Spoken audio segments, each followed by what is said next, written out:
পশ্চিমবঙ্গ সরকারের তথ্য ও সংস্কৃতি বিভাগের উদ্যোগে এবং আলিপুরদুয়ার জেলা প্রশাসনের সহযোগিতায় ফালাকাটা ব্লকের জটেশ্বর উচ্চ বিদ্যালয়ের মাঠে শুরু হলো 3 দিবসীয় বাংলা মোদের গর্ব অনুষ্ঠান। শুক্রবার সন্ধ্যায় ওই অনুষ্ঠানের শুভ সূচনা করলেন আলিপুরদুয়ারের জেলা শাসক আর বিমলা। এছাড়াও উপস্থিত ছিলেন ফালাকাটার বিডিও অনেক রায়, ফালাকাটা পুরসভার চেয়ারম্যান প্রদীপ কুমার মুহুরী, ফালাকাটা পঞ্চায়েত সমিতির সভাপতি সুভাষ চন্দ্র রায় প্রমুখ।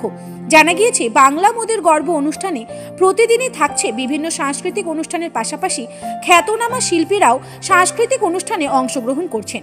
এছাড়াও মেলায় বিভিন্ন ধরনের স্টল রয়েছে। শীতের শুরুতে জমজমাট সাংস্কৃতিক অনুষ্ঠান সহ 3 দিনের মেলার আয়োজনে খুশি জটেশ্বরবাসী।